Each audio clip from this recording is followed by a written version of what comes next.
Cara, tudo bem, cara? Como você tá sentindo? Você tá, tipo, 2 semanas atrás, você tinha aquele campo. Como foi, cara? Você tá, tipo, sentindo a energia do campo ainda? Cara, o camp foi sensacional, mais pesado do que os outros, né? Porque a gente teve a diferença, antes era em Uberlândia, agora foi em Blumenau, né? E foi mais cedo, sempre era no carnaval, agora foi um mês antes, foi em janeiro.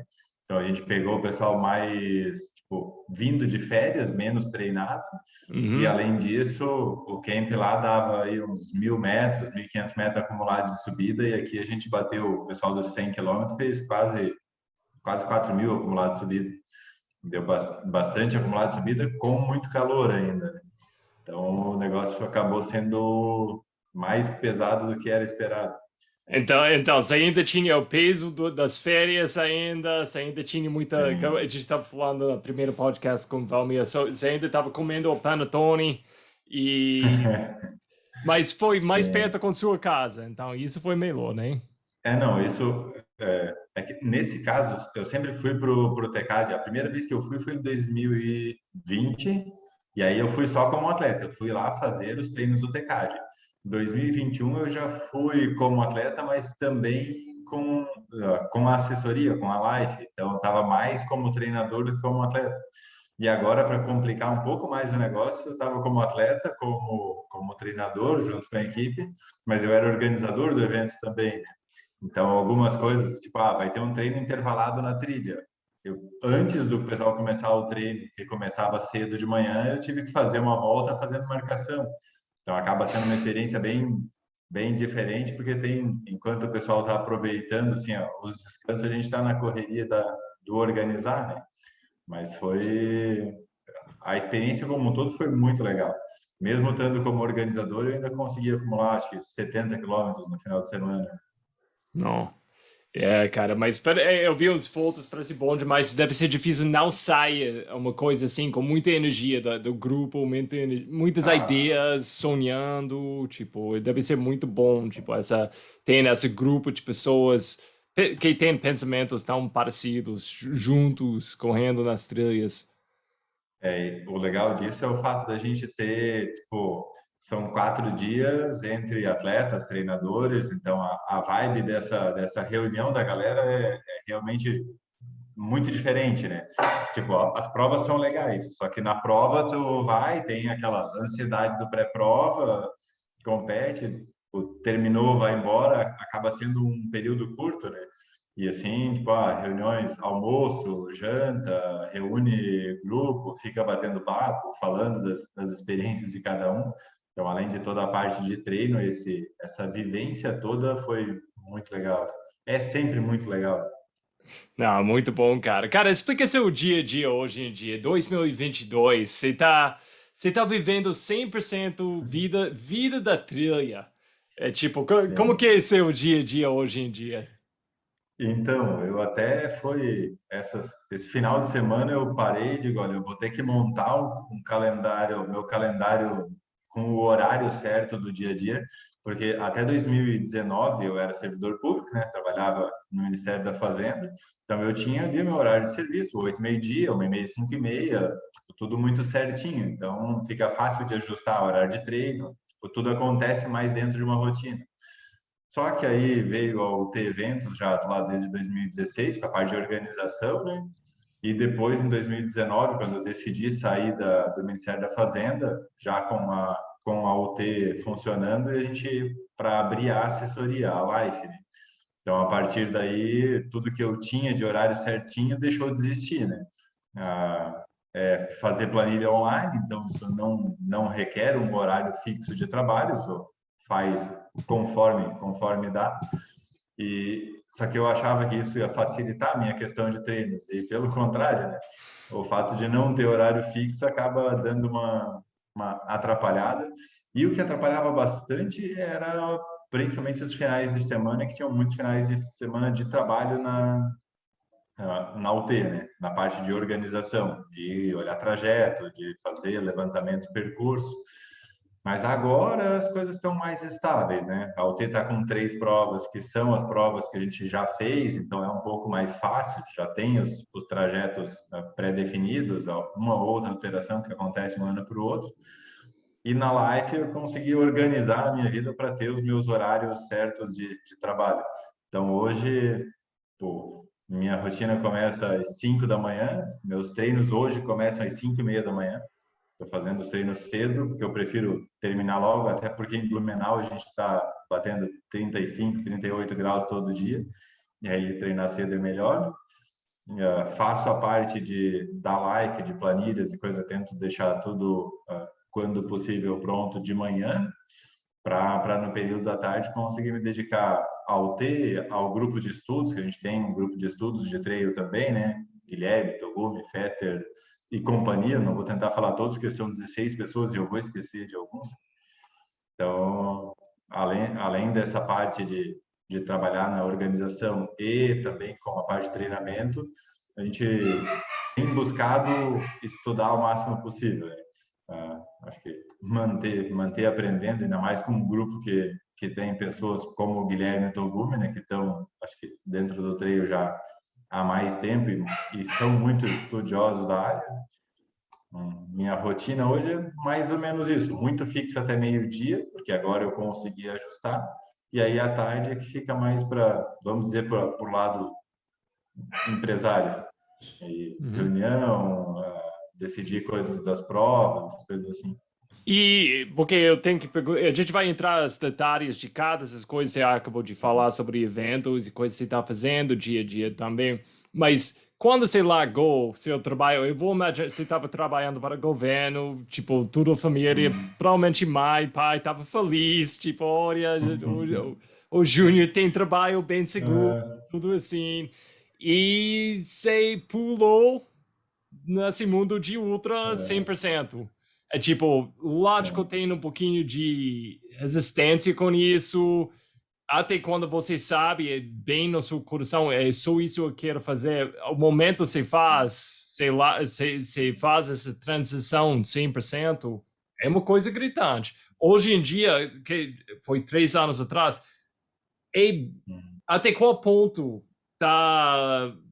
que você estava imaginando quando você saiu seu trabalho para entrar Então, no trabalho, mas assim. quando fala para a família em sair de um trabalho que tem horário fixo, praticamente impossível ser demitido, né, como servidor público, com garantia de ter o recebimento sempre no primeiro dia útil, para ir para algo que é totalmente instável, né? Uhum. Dependo diariamente de manter atletas, de conseguir atletas para as provas, então gera aquela resistência e o, o famoso é louco fazer isso, né? É coisa de louco sair de um emprego garantido. Mas acho que quando eu saí, a life já vinha, tipo, querendo acontecer, já, tipo, tudo indicava, tudo dizia que daria certo, né? Então não foi um passo pro totalmente inesperado. Estava com uma certa garantia de que teria um rendimento possível, com as duas coisas, com a UT Eventos, com a parte de organização e com a assessoria. Então, hoje eu não tenho a menor dúvida, e acho que em nenhum momento eu cheguei a ter dúvidas de ter feito a escolha errada. Para mim, desde que eu saí, tudo caminhou muito bem. Então, acho que é sim uma situação arriscada. Talvez daqui 15 anos o pensamento mude, né? Vai saber como são as coisas daqui a um tempo maior. Mas, cara, eu estou feliz demais com a mudança. 15 anos demais, nem pensa sobre isso. Tipo, Não, não. vamos planejar no máximo amanhã, ou 1 ano talvez, mas 15 anos, por favor, Sim. não. Mas eu acho que é muito legal que você fez essa. E não, eu acho que é muito legal que você não tinha dúvidas, tipo, vamos falar para todo mundo, o mundo inteiro, esses 2 anos foi difícil. E você tem uma empresa de eventos e Uhum.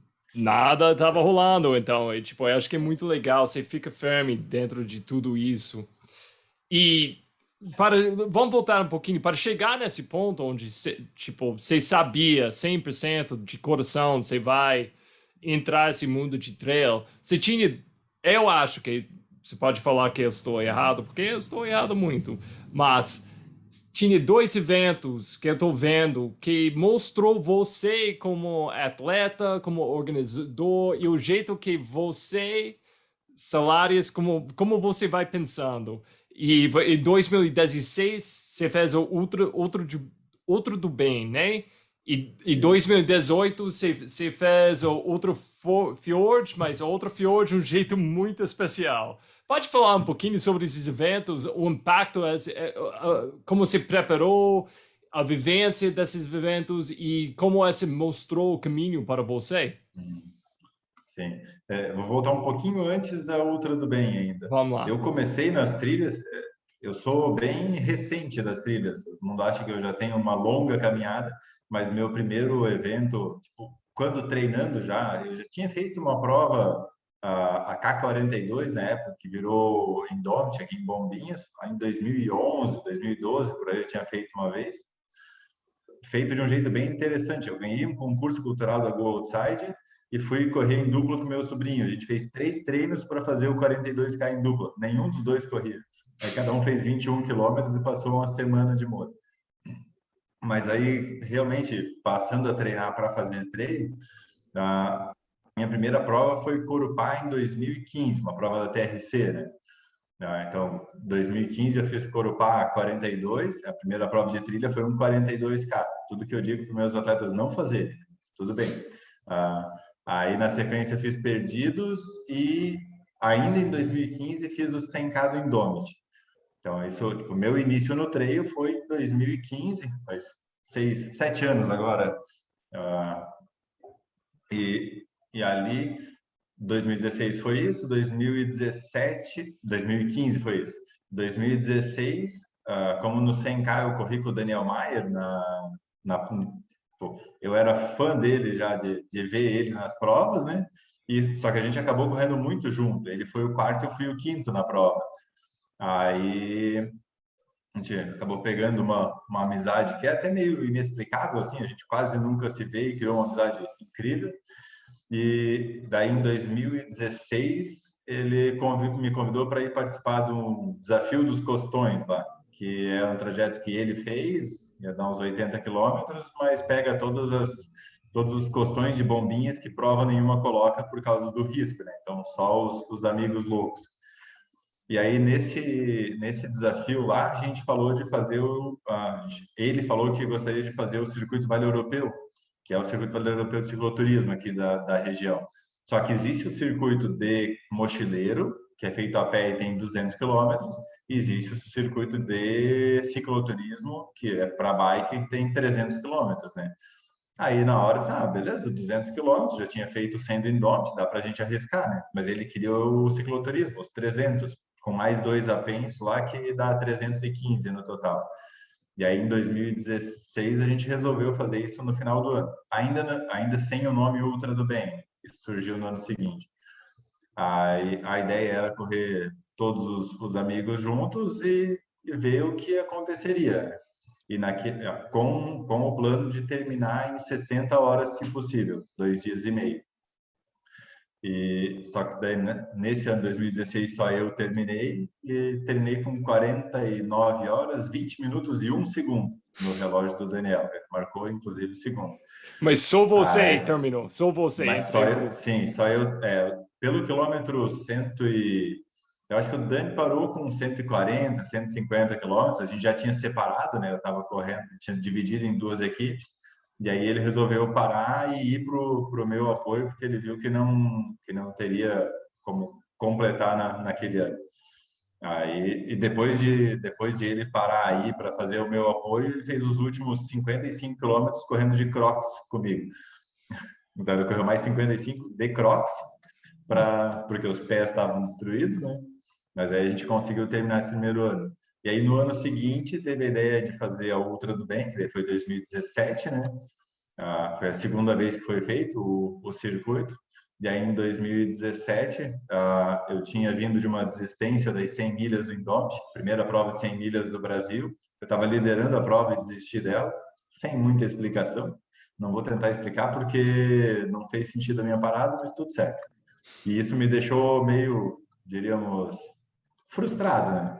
Uhum. Só que essa frustração serviu de vontade para fazer a Ultra do Bem novamente, fazer o desafio novamente. E aí a gente criou uma campanha, fez camisas, conseguiu alguns apoiadores para bancar as camisas e fazer troca por cesta básica. Então ali foi arrecadado umas 2,5 toneladas de alimento para doação, né? Era feito próximo do Natal, acho. Não sei se foi final de novembro, começo de dezembro. Não lembro a data certinha agora do segundo ano. E aí eu mandei pro Dani uma planilha com os pontos que queria passar e para terminar em 44 horas, né? E ele disse que não teria como terminar em 44 horas. Aí deu 44 horas e 46 minutos. Por causa de passar mal lá pelo quilômetro 300, mais ou menos, eu acabei perdendo um tempo parado. Eu passei mais mal, senti uns momentos de calafrio, meio que uma febre que surgiu do nada. Do nada não, depois de 300 quilômetros, né? 300 não, 260 estava rodado até lá. Mas tipo, consegui concluir. O Dani concluiu também nesse segundo ano. Ele fez em 55 horas e alguma coisa, não lembro certinho. Mas E aí tem que perguntar isso. com isso uma coisa, porque seu compromisso é só com si mesmo. Porque, tipo, Sim, você tá mais ou menos em casa, nessa região, e, tipo, é uma coisa que você organizou, você criou as regras, você criou tudo. Eu acho que é muito legal sim, quando você, pessoa, porque sim. é uma ideia muito legal, mas depois de 24 horas, você vai pensar, o que eu tô fazendo mesmo? E, É, se sair depois que agora, os ninguém vai pés. cobrar, então. Sim, foi até legal, porque nesse ano, no segundo ano, eu não corri em nenhum momento sozinho. Como eu já tinha gerado mais conversas com os amigos, como representava ali a ideia da Outra do Bem, das doações, teve sempre teve pelo menos uma pessoa correndo junto comigo do começo ao final.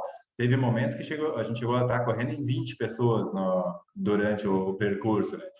E mais para o final do desafio, eu lembro que teve um grupo de amigos nossos daqui, que até treina com o grupo presencial, que foi para lá, isso já depois do quilômetro 300, né, já lá com quase 40 horas, mas com a ideia de chegar lá e ficar, tipo, de zoação, assim, né? Porque tá correndo lento, pô, tem que ficar te esperando, cheio das brincadeiras. E aí, a hora que viram, tipo, a situação física depois dessa quilometragem toda, foi até engraçado. Eles só me contaram depois, né? Mas eles chegaram com as piadas tudo pronta, fecharam a cara, vieram junto e foram acompanhando, tipo, nenhuma palavra. O nível de emoção era muito grande. O nível de a gente que corre as provas mais longas sabe o quanto isso mexe com o psicológico, com o Uhum. emocional, a energia toda que isso gera ao redor, né? E foi esse momento deles chegando e simplesmente sem conseguir falar nada foi bem forte. Eu não sei com você, mas para mim, esse tipo de coisa que a gente gosta, às vezes eu sinto um pouquinho de egoísta. É tipo, não, eu tô fazendo essa coisa, eu vou convidar os meus amigos, até meus amigos que correm, tipo, meio tipo, cara, você não tem que me acompanhar, mas se quiser. E quando pessoas vai aparecendo e vai compartilhando esses momentos tão especial, é muito emocional para mim. É muito emocional. É, tipo, eu não sei como Sim. se estava sentindo um pouquinho assim com essa coisa que você mesmo criou e acabar essa prova que você criou com seus amigos assim, deve ser muito, muito emocional, muito especial. Olha, é difícil contar a quantidade de choros durante o percurso todo. Tipo, dos momentos que começa. Porque são 44 horas em movimento pensando, né? Não adianta. Tu Uhum. conversa com um, conversa com o outro, mas chega muitos momentos que, mesmo que esteja acompanhado, a cabeça fica trabalhando, mas não gera conversa, né? É muito, muito interno. E aí, os, os momentos de emoção mais fortes, assim, acabam rolando bastante. E tem que perguntar, porque isso e até outra o, de Ford que se fez lá, e me mostra que, tipo, ok, já tinha provas aqui no Brasil, meio maluco, tinha provas fora do Brasil para você aproveitar, mas isso não foi suficiente para você. Você tinha que criar um desafio ainda maior. Isso é uma coisa que É, sempre estava com você, com qualquer coisa na vida, ou de onde vem essa vantagem de você de sempre ir mais uma etapa mais? Tipo, ok, você cria uma coisa grande, eu vou um pouquinho mais. eu não sei nem explicar exatamente. Eu sempre gostei de fazer coisas, diríamos, fora do padrão. Antes de correr, eu pedalava. Aí, tipo, pedalar também, me inscrevi nos Audax, que era, não é prova, né? Nós completa uma de 200 para poder fazer de 300, depois 400, depois 600. E tipo, também fui fazendo todas ali. Eu sempre gostei de desafios para entender até onde o corpo vai. Não sei exatamente por que a gente quer fazer isso, mas pô, sempre gostei bastante disso, de desafios diferentes. Sempre fui competitivo, gosto de estar na competição, só que é uma coisa que, até, de novo, eu e o Dani, nas nossas conversas filosóficas, tentava entender porque eu não consigo ter a mesma motivação para ir competir e disputar ali, não, vou disputar com o Roger a posição e se eu tiver condições, vou fazer tudo que dá para passar.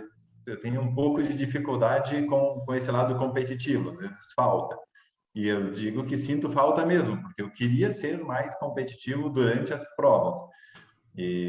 Mas num desafio desse, tipo, como era o desafio ali da Ultra do Bem, que não é ninguém contra ninguém, apesar de que existia ali eu e o Dani quem ia conseguir completar em menos tempo, né? Mas não era uma competição, não tem medalha, não tem troféu, o importante era terminar. E a motivação de terminar esses desafios fora do comum, para mim, funciona melhor do que a motivação de competir numa prova com outros atletas. E até hoje eu tento explicar por quê, tento entender por quê, mas sei, gosto das coisas diferentes. E você acha que essa, para você, isso foi uma etapa para você que te marcou para pegar esse caminho de sair seu trabalho, de abraçar essa vida 100%? Tipo, coisas tipo outro bem, foi coisas. Acredito que muito, assim, o fato de conseguir estar direto na natureza, estar no esporte. Eu sempre gostei de natureza, sempre gostei de esporte, e o trail acabou vinculando muito as duas coisas, né? Então, claro que na cabeça direto passou isso. Eu tenho a possibilidade de estar trabalhando diretamente com aquilo que eu já gosto, né? E eu gostava do meu trabalho no serviço público. Eu realmente não tinha nenhum problema. Não é que eu era um funcionário público frustrado que não gostava do que estava fazendo. Não, eu gostava do pessoal que trabalhava comigo, mas pô, trabalhar na frente de um computador 8 horas ou trabalhar no meio da natureza. É claro que depois que a gente vai para a realidade, algumas coisas a gente vê que não é bem assim, né? Eu trabalho mais na frente do computador do que na natureza. Esse é o normal, né? Mas acho que algumas coisas eu gosto muito e isso tanto eu quanto a Débora, minha esposa, sócia nas empresas, a gente gosta muito de entender pessoas. Então, entender a parte psicológica, tipo, estudar comportamento, e isso no treinamento a gente tem muito, né? Quer ou não, o atleta que quando está numa fase, é engraçado, o exemplo que a gente usa direto, tem atleta que se brigou com a esposa, não adianta ir treinar que não sai nada. Tem atleta que se brigou com a esposa, faz o melhor tempo possível no treino. Então, a mesma situação mexe com pessoas de forma muito diferente.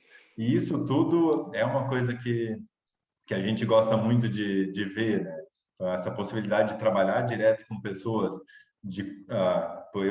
a emoção de uma chegada, a emoção da chegada na Ultra do Bem, ou da chegada da Fiord, para mim é muito grande. Aí eu estar no outro lado como organizador, vendo as pessoas chegarem no quilômetro 50, no quilômetro 80, num portal de chegada, e sabendo o que elas estão sentindo naquele momento, é gratificante demais. Participar disso como treinador, tipo, tu vê o teu atleta que passou lá um ano se preparando para fazer uma prova, conseguindo completar o desafio, terminando bem, fazendo com segurança, com saúde. Pô, essas coisas são muito motivantes, são muito boas de acompanhar. E então, você sentiu isso tanto dentro de você que você começou a criar eventos para dar essa oportunidade para outras pessoas. E agora você está ajudando pessoas nessa jornada ainda mais com, vou falar um jeito bem em inglês, Life Runners. E então, vamos falar um pouquinho sobre Life Runners. Explica, o que é Life Runners? Ou quando você começou Life Runners com sua esposa, Débora, tipo, quem foi o alvo, quem foi o sonho com Life Runners? Então, a Life, ela surgiu da Long Life Academia. A Long Life Academia é da minha sogra, né? Da mãe da Débora. Já tem 30 e... Deixa eu ver, eu tenho 36, acho que a Long Life tem 34 anos aqui em Blumenau. É uma das primeiras academias da cidade. E a Deb viveu dentro da academia desde sempre. Então, ela é professora de educação física desde os 21 anos de idade, acho que ela se formou. E antes disso, ela já trabalhava com natação dentro da academia. Então, o mundo da educação física foi a vida dela desde sempre. E aí, ela começou com um grupo de corrida, acho que lá por 2009, 2007, 2005, não sei, já faz algum tempo. Eu não conhecia ela ainda, né? Eu entrei depois disso. E então, assim, a paixão pela educação física era inicialmente dela. Só que eu sempre estava no outro lado, né, como atleta. E aí, depois que a gente virou um casal, aí as coisas foram meio que se complementando, né? Ela me treinava para fazer as provas, ela era minha treinadora desde 2014. Foi treinando com ela que eu comecei a fazer as provas de trilha. E aí, como ela trabalhava dentro da academia como mãe dela, ela tinha o grupo de corrida dentro da Long Life. Por isso, a gente acabou ficando com o nome Life Runners. Só tirou o long da frente e ficou com o Life. E aí, em 2019, acho que foi 2019 mesmo, quando eu saí do Ministério da Fazenda, a gente desvinculou o grupo da academia. Ela saiu da academia, né? E a gente passou a ter a assessoria separada lá da academia. Daí surgiu o nome Life Runners. E cada vez mais a gente foi passando da questão grupo, porque até então era um grupo de corrida, então não era um treinamento personalizado, era bem diferente o trabalho, né? E aí a gente foi tipo, saindo do grupo para a questão assessoria, daí mais voltada ao treinamento personalizado. E para nossa, vamos dizer, para nossa sorte, a gente começou o trabalho online personalizado ali em 2000 ainda em 2019, um ano antes de entrar a pandemia. Então, quando entrou a pandemia, a gente já estava com o trabalho mais individualizado, porque os grupos acabaram sofrendo muito aqui. Acredito que em todos os lugares, É. mas como ficou proibido estar na rua, proibido o encontro de grupos e coisa, os grupos de corrida em si acabaram tendo uma queda bem grande. E nesse período, além de a gente já estar no online e conseguir tocar melhor, aí teve a entrada do Guilherme, né, que acabou fazendo a vinculação, trouxe os atletas de alto rendimento que ele tinha, demais atletas que tinha na assessoria com ele, né? Como ele não tinha, acho que mais tempo para trabalhar diretamente como treinador, a gente acabou fazendo a vinculação e hoje ele faz parte da equipe da Live como analista, faz a parte de estudo, de números e coisa, mas não trabalha diretamente com treino. Mas a Life, como assessoria mesmo, separada da Long Life, surgiu em 2019. E que foi a ideia? Porque hoje em dia você tem um dos melhores atletas de trail no Brasil. É tipo, quem foi a ideia de atrair esse tipo de atleta? Mas não é só as pessoas em top, o grupo inteiro. Qual tipo de perfil você está procurando? Qual tipo de grupo você está tentando criar com isso? Como o nosso trabalho é muito focado no trail mesmo, a gente tem poucos atletas de corrida de rua, né? Tem ainda, mas o foco do trabalho é especificamente na corrida em trilha, né? E a maioria das pessoas acabam procurando a gente ou porque querem melhorar desempenho, já treina, às vezes treina sozinho, treina com outra assessoria, procura melhora de desempenho. Ah, esse é o fator principal. Ou quando quer aumentar a distância, então o fato de a Débora também já fez provas de ultra, já fez provas de 50, 60 quilômetros. Então, por a gente ter também essa experiência prática, essa vivência do mundo das ultras, as pessoas acabam tendo confiança para treinar quando querem aumentar as distâncias, né? Vou fazer uma prova de 100 quilômetros, agora eu preciso de alguém que entenda para me acompanhar. E aí, então, o nosso foco é trail, muitos dos nossos atletas nas distâncias longas. Acredito que a maioria dos nossos atletas hoje já fizeram pelo menos uma prova de 50 quilômetros. Então, é esse o público maior que procura a gente. E o alto desempenho em si, já tinha vários bons atletas, mas esses atletas de seleção, hoje, os Celinho, Silvestrin, Fantasma, Pati Honda, tem vários que são da seleção Sky também, Joelson, Lincoln, tem algumas meninas, né? Esse pessoal acabou vindo para a gente com o Guilherme, porque o Guilherme, acho que assumiu os treinos do Fantasma lá por 2014, 2015, se eu não me engano, depois do Perdidos. E aí ele acabou se tornando referência no pessoal do alto desempenho, né? Então, esses atletas todos que eu citei vieram porque estavam treinando com o Guilherme.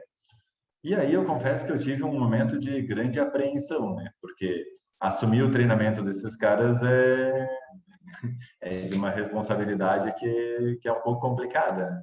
E como foi esse processo? Eu ia perguntar exatamente disso. Tipo, quando você entra com um atleta que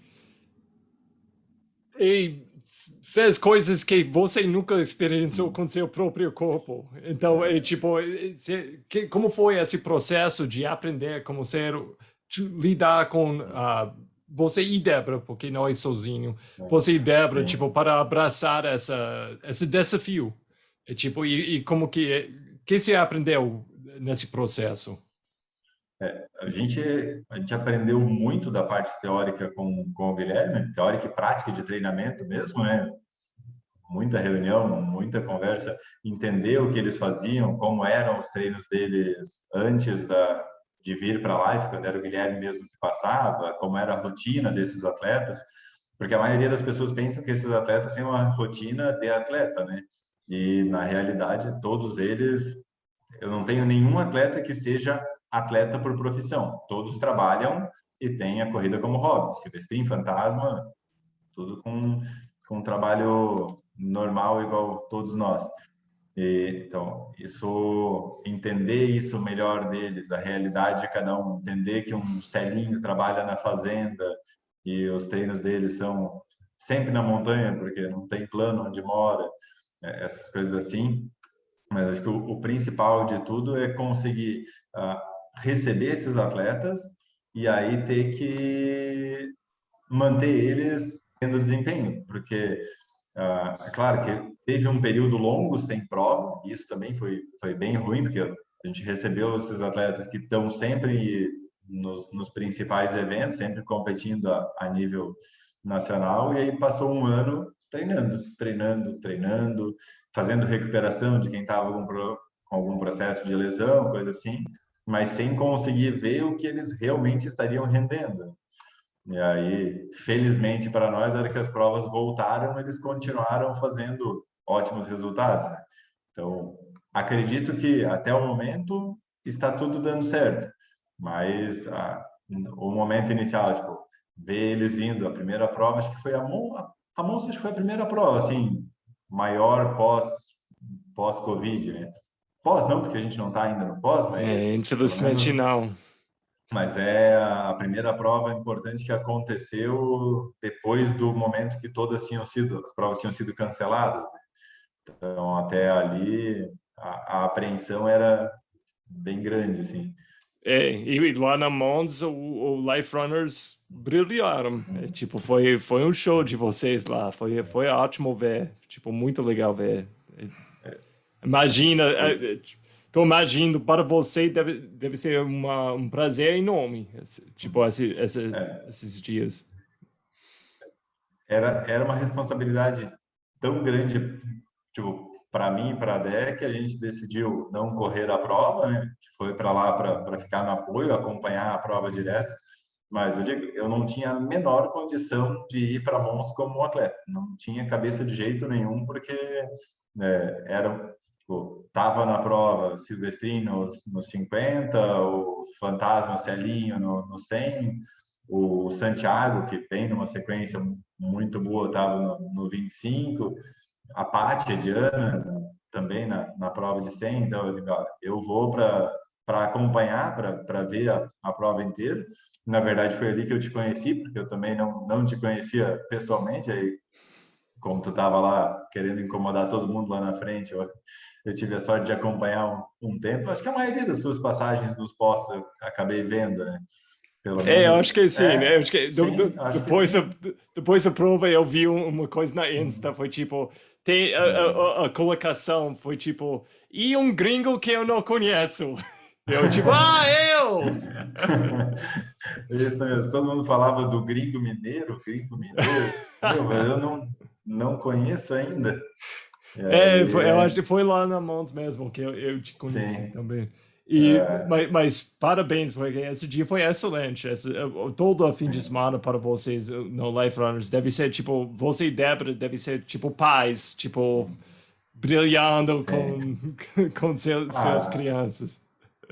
não, ver a conquista da galera, assim. E é claro, né? Tipo, eu falei dos atletas de elite que era uma responsabilidade, que era a primeira vez que a gente ia ver eles em ação, em prova, depois deles começarem o treinamento com a gente. Mas, além deles, a gente estava com 29 pessoas no total na prova. E acho que uma coisa que para mim foi muito marcante, tanto quanto o bom resultado desses atletas que são de elite, é que de todos os atletas, na prova mais longa, que é nos 100K, a gente tinha 9 atletas e todos completaram. E eu acho que isso é uma coisa mais importante do que ver simplesmente aqueles que são os que brigam pela ponta, né? É ver que todos que passaram por esse processo, para muita gente ali, foi 2 anos de preparação para chegar nesses 100 quilômetros, né?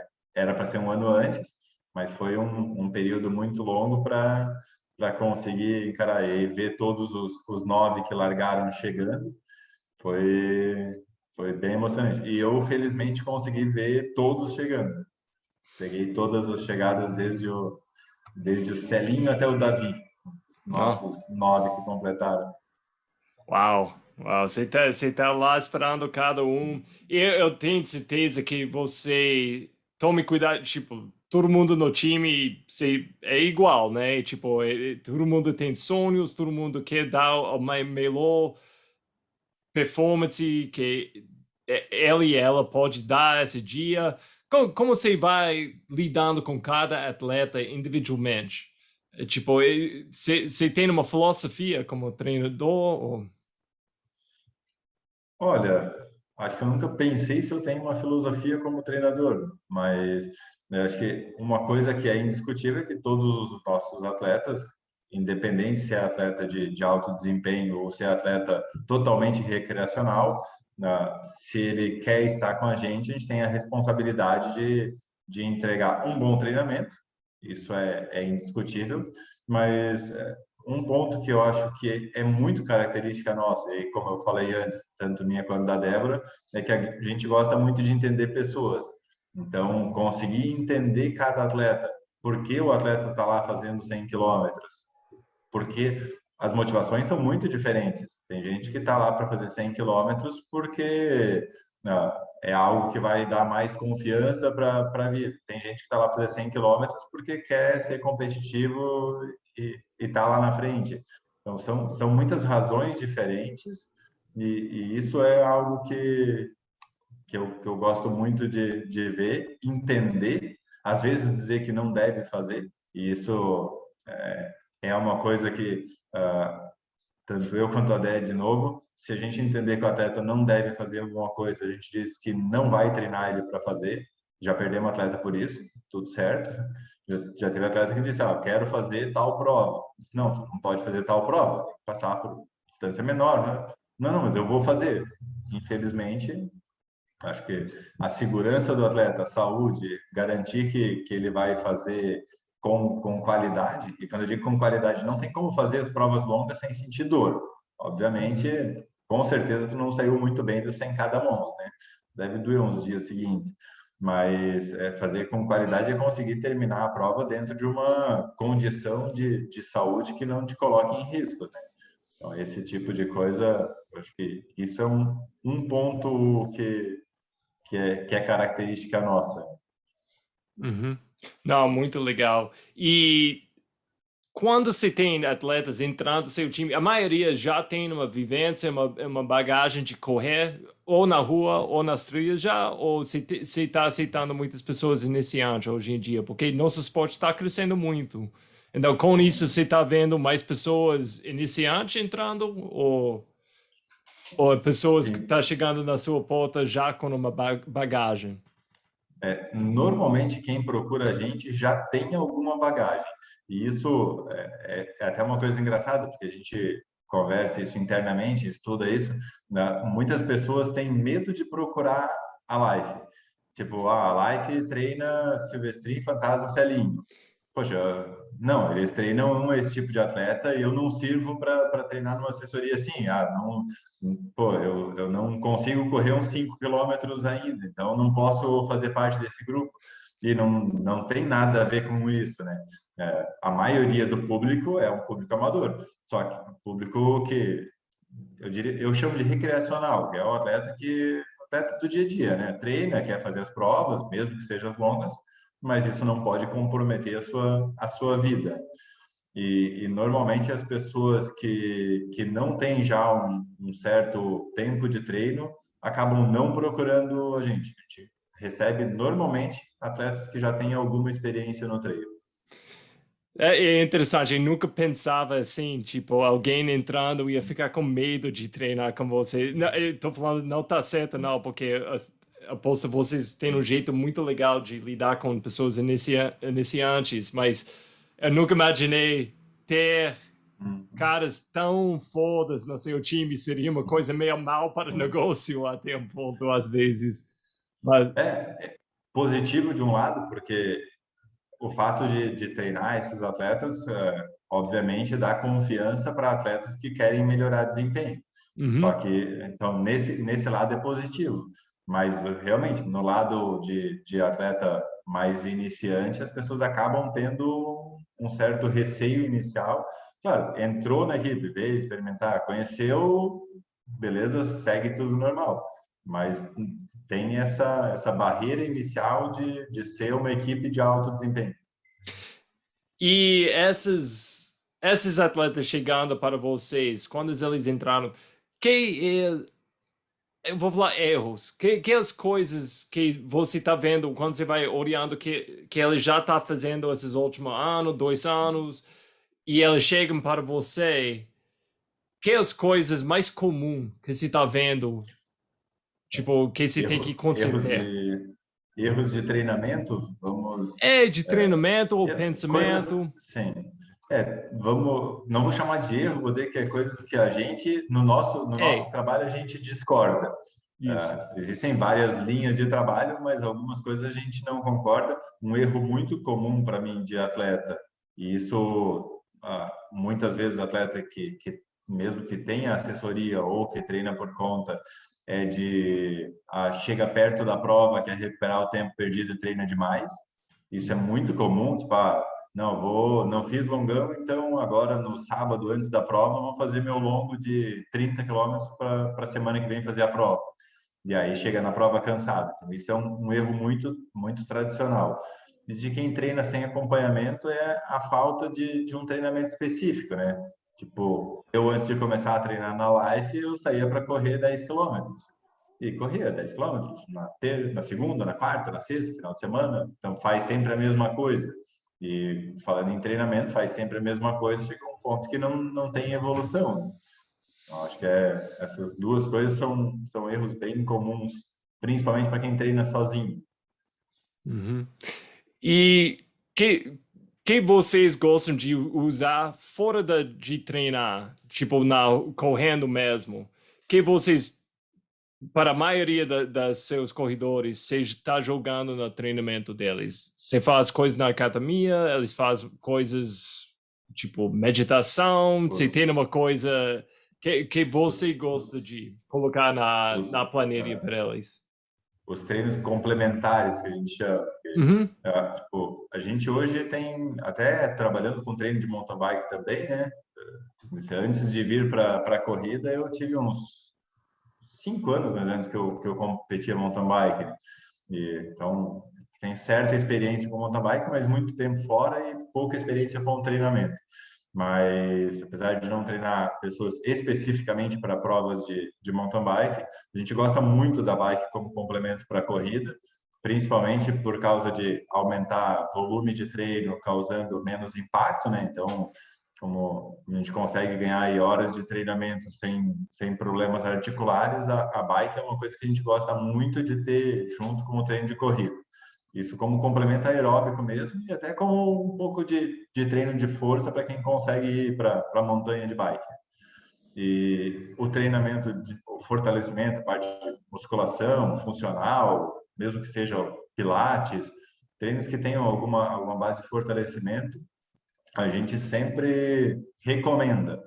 Claro que uma coisa que nós do mundo outdoor não gostamos muito é de ficar preso numa sala, né? Então, a maioria dos que procura a gente não gosta de ir para a sala de musculação. A gente tenta convencer de alguma forma. Então, a musculação a gente sempre pede para que, se possível, faça. E aí eu vou dizer uma coisa: Silvestrinho e Fantasma não fazem. Não. Não. Ah, você Pois quase, é, eu quase tava na academia quando você estava falando isso, tipo, pois não, é. talvez eu tenha que ir, mas agora Aí, eu tô pensando de novo, aí, sim. porque Aí tu fala eu que Silvio, detesto. sim. Eu fui convencido aí para musculação pela Dé, ela que me convenceu. E hoje eu diria que eu até gosto do treino de musculação. 2 vezes na semana, 45 minutos, 1 hora, mas, Uhum. mas gosto de ir para lá. Só que aí tu fala que um Silvestrinho não faz e as pessoas entendem que não precisam, né?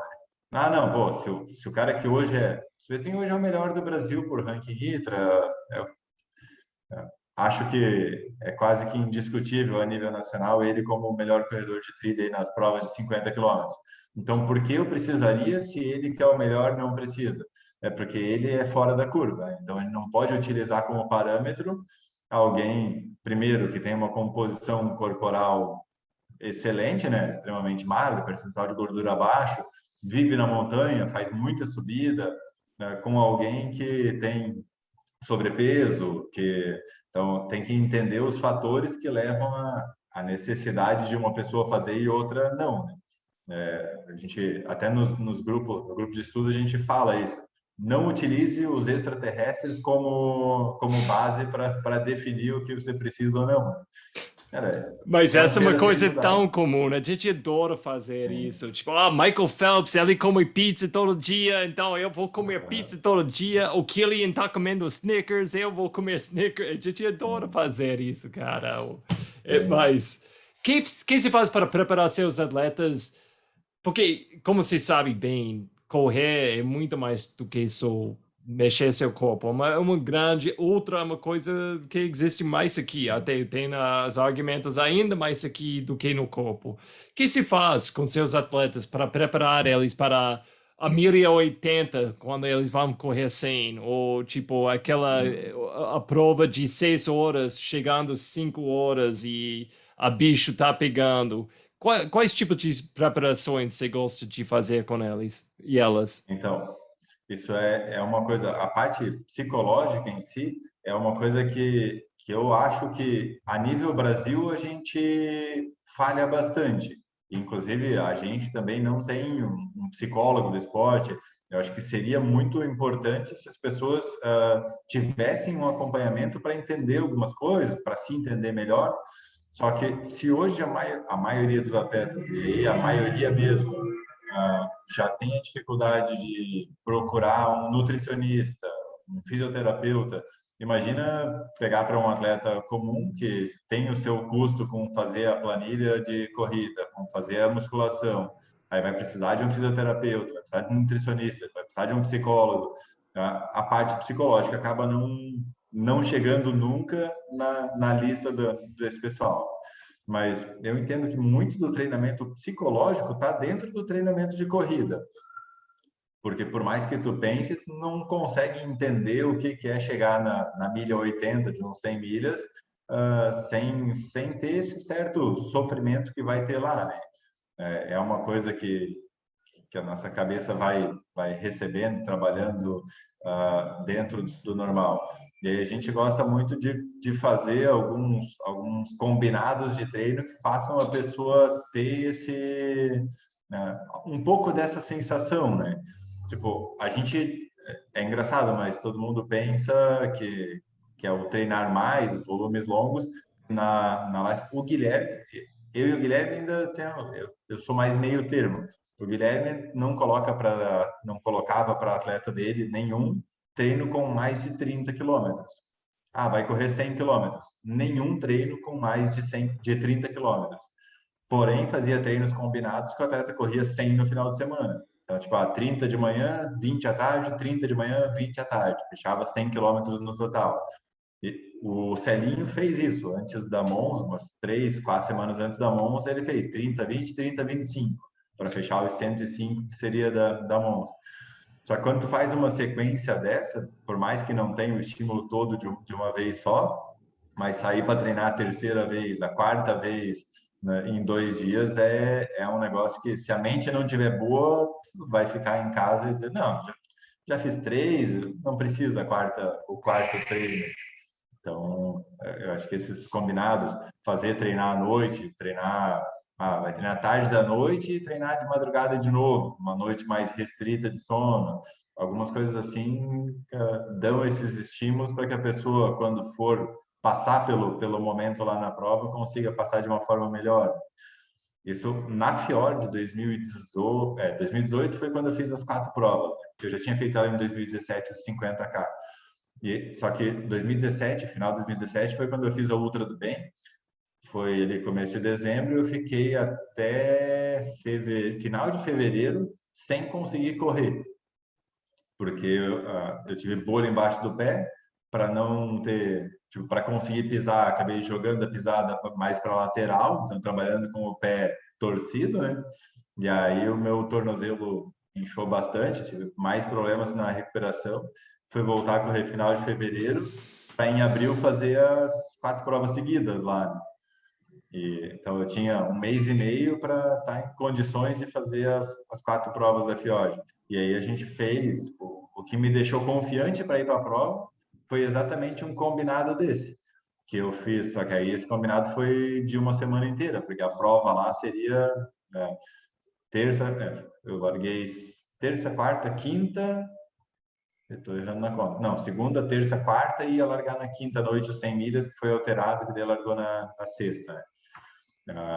Aí eu teria poucos tempos de recuperação, então eu fiz um treino que seria para o dia 1, um treino para o dia 2, um treino para o dia 3, que eram as provas menores, de até 50 quilômetros.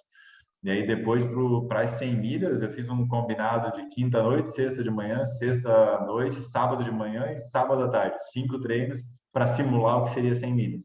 Não passei de 30 quilômetros em nenhum treino para fazer essas 4 provas lá na Fiord. Acho Uau! que funciona bem. Não, essa ideia de fazer acumulação total ao invés de só uma vez, eu acho que tem muito valor. E como você falou, o vantagem você precisa aqui para sair aquela terceira vez Você tem que ser muito forte. Até, eu ia criar um argumento, é mais fácil correr 100 quilômetros só uma vez do que 3 vezes quebrada.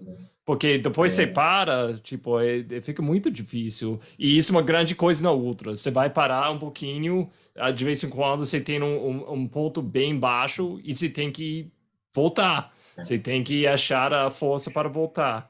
Cara, uma coisa que eu quero entrar com você, o outra coisa que você faz todo no nível top é UT Eventos, essa Ultra Trail Eventos. Você tem que 3 provas agora. Infelizmente, eu nunca tinha a oportunidade de participar, mas eu sempre estou olhando as fotos, sempre parece maluco, ótimo. É tipo, pode falar sobre essa ideia, como você vai organizando essas provas e seu alvo com essas provas, porque eu acho que é muito legal quando alguém que já correu muitas provas vai organizando a prova e ganha esse ponto de vista muito forte como organizador. Como foi esse processo para você? A gente começou com a UT Eventos lá em 2016, né? Foi quando teve a primeira prova, e a ideia realmente era fazer uma prova do jeito que a gente gostaria de correr.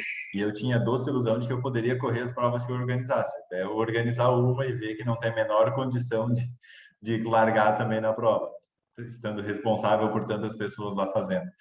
E aí, vai naqueles erros e acertos, né?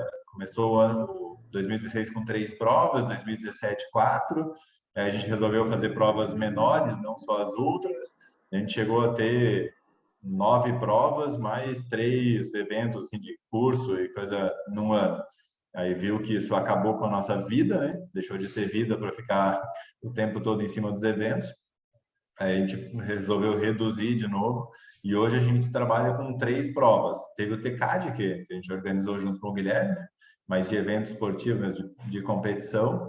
Tem a Jaraguá Sky, que ela iniciou junto com a TRC, né? Foi a UT e a TRC que lançaram a Jaraguá Sky, que foi seletiva do Sky Juvenil já no primeiro ano. Porém, aquela seleção acabou não sendo chamada porque foi 2020 e aí a Jaraguá Sky foi a penúltima prova antes da pandemia. Teve o Indomit depois e fechou. Então, a Jaraguá Sky é uma prova que a gente busca para ser uma prova competitiva, uma prova de alto desempenho mesmo. Ela é seletiva do Juvenil de novo esse ano e vai fazer parte do circuito Skyrunning Brasil agora de 2022. Está para ser lançado esse circuito. Olha, acho que até final desse mês era para ser. Então, deve nos próximos dias sair o circuito Sky. Então, a Jaraguá Sky é uma prova para isso, é uma prova para ter um nível competitivo alto. A Odisseia já tem uma vibe bem diferente. Uma prova de 3 dias, com 2 acampamentos. A gente monta tudo. Então, o atleta chega, entrega a mala na barraca, faz o primeiro dia, acampa. Segundo dia, vai para um outro acampamento. Chega lá, tá a barraca na mochila, tudo pronto para receber. Então, ela é nos moldes do El Cruce, né? Que é acho, o mais conhecido para todos e num visual que aí tem que dar uma olhadinha no vídeo no YouTube. A gente tem o vídeo dos 2 anos, 2018 2019. Cara, o visual da Espetacular. Odisseia é sensacional. E a Odisseia tem uma coisa que foi legal do TCAD, que é o fato de tu corre e vai correr no dia seguinte de novo. Então tem aquele momento de interação entre as pessoas e todo ano tem surpresa. Então, no primeiro ano os atletas, primeiro ano, esqueci o que foi a surpresa do primeiro ano, olha só. Mas no segundo ano, agora que bom, foi mais fácil de lembrar, os atletas quando chegaram, tipo, eles chegavam e botavam a mochila na barraca. Só que quando abria a barraca tinha uma carta da família lá dentro. A gente fez contato com algum familiar, amigo, alguém que tinha ali no contato de emergência e conseguiu uma carta para que o atleta chegasse e lesse a carta antes de largar. Então, tipo, tem uns momentos assim que a emoção é bem grande, né? Acho que quem passou anos se preparando para fazer 90 quilômetros em 3 dias, daí recebe algo assim, é bem. E esse ano já tem montado o plano das surpresas, mas é claro que é uma surpresa, então eu não vou falar, né? mas a gente tenta sempre trabalhar muito a parte emocional dentro da Odisseia. E a Rota das Águas, que foi a nossa primeira prova, né? A UT surgiu como Ultra Trail Rota das Águas, não como Ultra Trail Eventos. E aí a Rota das Águas era sempre no começo do ano, ela fechava o calendário dos parques aquáticos aqui de Gaspar, né, que é a cidade vizinha, que é do nosso sócio, o Buluca. E ela é agora a nossa prova que fecha o calendário do ano e abre o calendário do parque aquático, é onde ela acontece. Então, ela acontece, a base é na Cascata Carolina, e os atletas tipo, fazem a prova e tem o dia para passar. Claro, os atletas da longa acabam tendo pouco tempo para passar lá dentro do parque, né? Mas tem uma estrutura muito legal para a família que acompanha. Então, a gente tenta. Na Odisseia, a família não tem muito como acompanhar, mas isso é uma coisa que a gente busca sempre também, porque é muito chato o atleta ir para a prova e a família ir ficar 8 horas, 10 horas esperando, sem saber nada, sem ter o que fazer. Então, a gente tenta trabalhar nessa parte de que todos os envolvidos estejam bem envolvidos no evento. Mas hoje são essas 3 provas. Uma com foco em alto desempenho, que é a Jaraguá Sky. Uma com toda a experiência emocional, o acampamento dos 3 dias. E uma que daí é uma prova que acaba sendo mais regional, mas é uma prova extremamente dura. Esse ano não teve 50K, mas a prova de 50 tinha 3.000 acumulado. O recorde da prova é 6 horas e 1 do Chico Santos, que ganhou ela no último ano que teve 50. É uma prova com um nível de dificuldade bem alto. E hoje, mais que 3 não cabe. E quando você vai planejando os eventos, você tem um ponto de vista mais tipo, que Solaris vai gostar? Ou como você está pensando coisas quando você está colocando esses eventos juntos?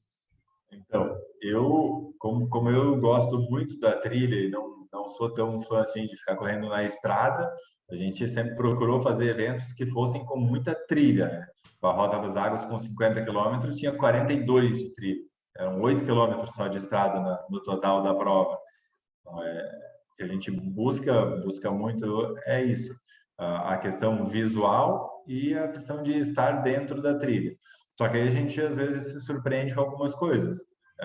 Outra coisa é o nível de dificuldade. Normalmente, as provas nossas têm nível de dificuldade mais alto. Só que a gente tinha uma prova que era Extreme Winter, que acontecia em Rio dos Cedros, cidade próxima daqui, mas é uma cidade mais alta e que chegou a ter temperatura negativa na prova mesmo. Friozinho, bem legal. Só que essa prova era uma prova praticamente toda em estrada, tudo estrada de terra, né? Bem rural, mas com pouquíssima trilha. E as pessoas, a aceitação da prova foi muito grande. Todo mundo dizendo, não, a Extreme Winter não pode sair do calendário. A gente anunciou que não teria ela, né? Todos queriam que esse evento continuasse. E é um evento que eu, particularmente, quando lançamos, não gostava por ter pouca trilha. Mas eu que não gostava, às vezes tem que pensar isso, né? O atleta não serei eu, então precisa entender o que o pessoal quer também. E ela era muito legal para o pessoal que que está querendo iniciar na prova. Então, a gente sempre dizia, vai para o lado 25 por 50, faz na Extreme Winter. Tipo, experimenta a distância longa, mas numa prova mais fácil. Não faz na Rota das Águas que acaba sendo muito dura, né? Então, ela era uma prova que permitia aumentar a distância ou experimentar o trail, para quem ainda não tinha ido. Mas, infelizmente, esse ano não deu. Não deu, mas isso é uma coisa interessante para mim, porque cada um tem seu foco, né? E às vezes eu vou esquecendo o que as outras pessoas gostam, ou talvez elas tenham uma outra meta do que eu. Às vezes eu tenho que parar e ver o ponto de vista deles. No seu ponto de vista, com o crescimento desse esporte aqui no Brasil, cadê fica seu foco? Você está olhando mais, tipo, criando eventos com mais competição, mais, tipo, onde vai atrair os melhores do trail? ou mais no outro lado, mais focada de pegar pessoas entrando nesse mundo de trail?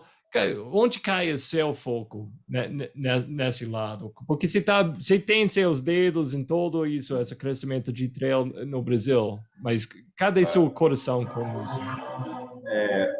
O foco da UT acaba sendo não muito buscar o público iniciante. Isso talvez até seja um erro, a gente não sabe responder isso. Mas tipo, a Jaraguá Sky não é uma prova que busca o público iniciante, é uma prova que é vendida como uma prova de alto desempenho, né?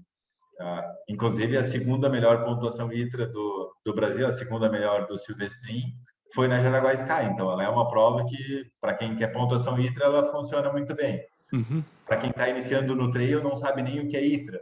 Então, tipo, o foco muda nesse trabalho. A gente tem mais isso na Rota das Águas, que acaba sendo mais local. Então, na Rota das Águas, a gente busca tentar que mais gente da região que não conhece o esporte faça ainda. Mas a nível nacional, a Jaraguá Sky é mais focada no desempenho e a Odisseia é uma prova de 3 dias, então não é uma prova para iniciante, né? Dá para alguém começar indo fazer 30, 45 e 17, que é as quilometragens de cada dia. Então, hoje a UT não é não trabalha muito na busca de novos atletas. E eu acho que a gente precisa muito disso. Isso, tanto a organização quanto assessorias, mais pessoas precisam conhecer o nosso esporte. A gente até estava conversando sobre isso hoje aqui, que como a nossa vida é 100% dentro do trail, a gente acha, tipo, vê o trail como algo muito grande, né? Porque o Instagram só aparece isso, só abre o YouTube, só aparece vídeo. Então, tipo, tudo que aparece para a gente é trail. Uhum. Mas mesmo dentro, mesmo atletas, vai conversar com atletas do atletismo aqui de Blumenau, ninguém sabe quem é Kylian Jornet. Isso é Pô, mas coisa, como né? não sabe? Nossa bolha nem uma gota no esporte. Isso é coisa maluca. Quando você tem a capacidade de ficar um pouquinho fora e olha, é tipo, não. E eu fiquei animado um lado, porque isso dá muito espaço para crescer. Mas outras vezes é tipo, não, a gente tem que pensar sobre essa bolha mesmo, porque hoje em dia, como a gente sabe, é muito fácil ficar bem dentro dessa bolha e nunca saia, Uhum. nunca pensa fora. E a gente faz poucas coisas para atrair mais pessoas para entrar nesse esporte e ter uma vivência boa também. Mas eu acho que cada um tem uma coisa que eles vão atrás de contribuir no crescimento. Tem eventos tipo Cambotas, vai ajudar muito na competição mais alto. E tem outros eventos mais iniciantes. E eu acho que a gente só tem que entrar com essa a vontade de contribuir no jeito, mas tem que pensar de onde você está contribuindo também. E você, com esse ano, suas metas, quando você vai olhando no seu calendário, você está olhando mais pessoalmente, tipo, não, eu tenho essa prova para mim chegando, ou você está olhando mais para o time, o Life Runners? Onde você está ficando mais animado olhando no Essa, calendário? essa é uma briga interna bem grande, porque quando eu vou montar o meu calendário, eu já vi que eu não posso montar o meu calendário pensando no calendário da equipe. Tipo, a Mons, a Mons eu não correrei. Eu não vou como atleta para ela. A gente vai ser prova da equipe e eu vou para acompanhar. Então, eu tenho que acabar escolhendo as provas onde a gente não vai ter um número grande de atletas, porque senão não tem foco, né? Então, eu vou para o Indomit, eu até já estava inscrito lá do ano passado, né? Então, o 80K do Indomit eu vou fazer agora em março, apesar de a gente ter bastante atleta na prova. E, e aí eu resolvi fazer a 100 em abril também, Ah, mas que ótimo. de prova nesse momento tenho as duas só definidas e tá ali colocado no calendário com muito carinho para repetir outra do bem. Quero fazer ela de novo, só que antes, não lá no final do ano. Depois do ano ali das 44 horas, eu tentei de novo mais uma vez e acabei não fazendo, né? Ah, ano que não estava bom de treinamento, dias de muito calor, e aí eu resolvi fazer ela ou vai ser ou em setembro ou começo de outubro. Então, a Ultra do Bem, já anunciando pela primeira vez, porque eu não falei isso para ninguém ainda, mas é meu objetivo no segundo semestre. Necessariamente tem que ser depois da Odisseia, porque eu não posso correr o risco de estar manco na Odisseia, né? Então, depois que passou a Odisseia, eu posso criar um desafio diferente para mim, que eu sei que é um desafio que se eu fizer a outra do bem ali, aí eu preciso do final do ano sem se preocupar com competições, né? Uhum. Então, Você vai por tentar enquanto, arrumar um grupo para fazer com você o percurso inteiro?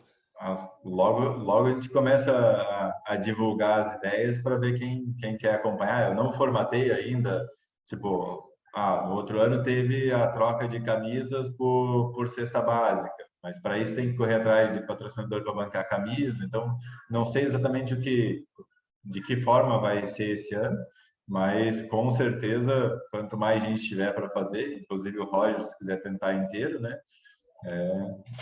Com Tô certeza, gostando, tô convidado desde gostando. já. Eu adoro esse tipo de desafios entre amigos, eu adoro. Tipo, eu acho que para mim Sim. isso é ultra. É tipo, Hum. as raízes do ultra vêm de coisas assim. As melhores provas no mundo também, normalmente eles cresceram assim. Um desafio assim, tipo, entre amigos. Eu acho que é uma coisa muito legal, muito especial. Cara, Já, já me comentaram de transformar a Ultra do Bem em prova. E aí eu disse, e aí falo aqui de novo, a Ultra do Bem nunca será uma prova. Então, se outra pessoa quer fazer prova ali no circuito, porque o circuito Vale Europeu é todo demarcado, então é um circuito que caberia uma prova como tem BR-135, AI, essas provas de estradão de rodagem. Mas a Ultra do Bem é para ser a Ultra do Bem, é uma coisa de amigos e pode até ter 200 pessoas largando. Vai largar de graça, cada um por si, divirta-se. Então, a ideia é que ela seja sempre um desafio entre amigos. legal, gostei, gostei. Você tem que proteger isso. Eu acho que proteger a alma desse evento legal. Sim. Cara, vamos entrar um lugar aqui chamado o tiro do outro lado, o tiro no outro lado. A gente vai rápido, perguntas rápido. Nem tem que responder com mais do que duas, três palavras se quiser. Pronto? Ai, ai, ai. Vamos lá. Vamos lá, então. O livro preferido que tinha um impacto no sua vida como corredor. Cara, eu sou um péssimo leitor, Ah, ok, ok. infelizmente. Próximo, próximo. Nem numa turma de Mônica. Não, Ah, eu realmente tenho um ponto que eu falho é na leitura. ele. Tá bom, tá bom. Tem Se, ponto. se perguntar a Débora, sua esposa, para quem não conhece, qual é a coisa mais estranha que você faz para treinar? O que ela ia falar se eu perguntava a ela? Olha, acho que não vai falar nada. Você não faz nada estranho? Eu faço. Não, fala, você tem que falar com a minha esposa, porque tudo que eu faço é estranho em casa para treinar. Tipo, Talvez o fato dela ser treinadora muda um pouco essa visão, né? de Aí eu diria que verdade.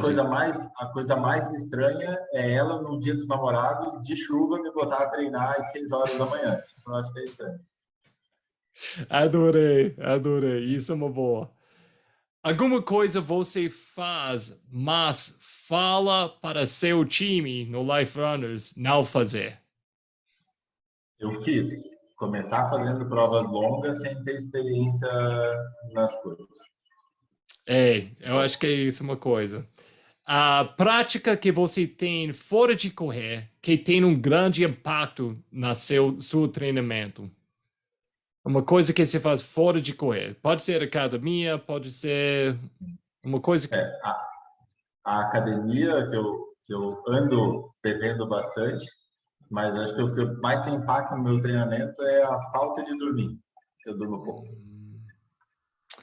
E alguma coisa você sempre tem no seu drop bag?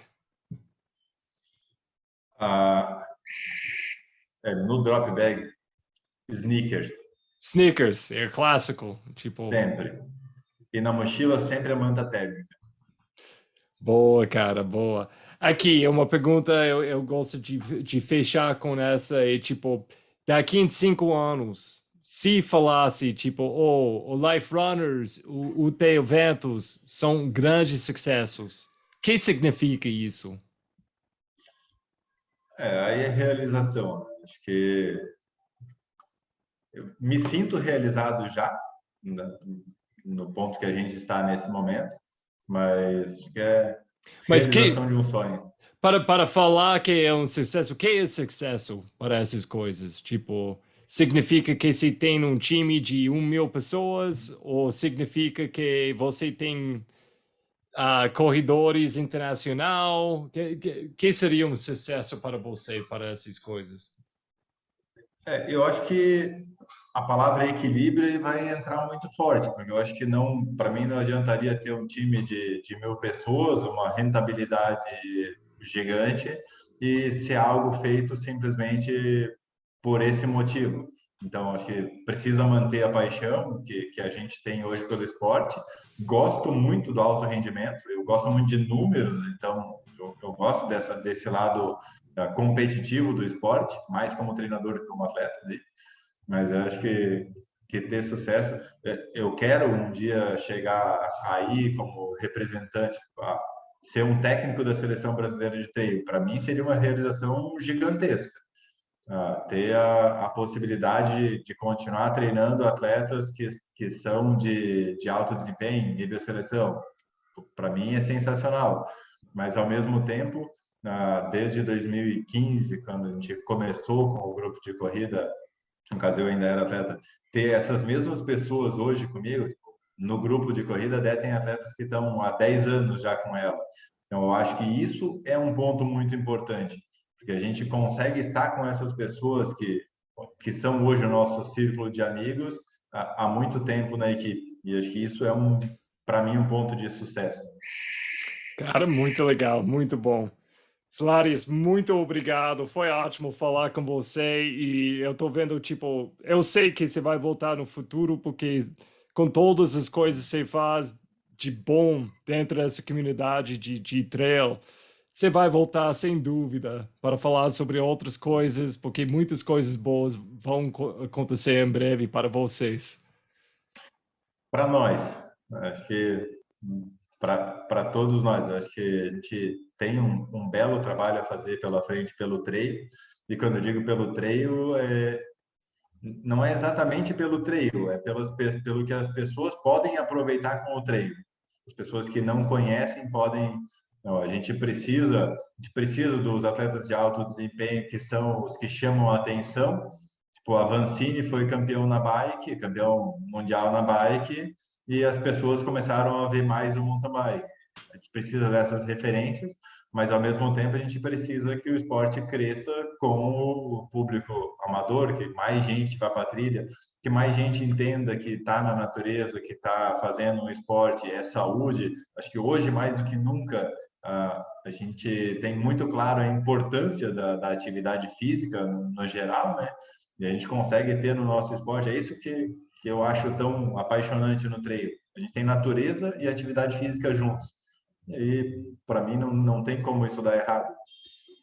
Bom demais, cara. Muito legal, muito legal. Cara, muito obrigado e abraço forte. Abração.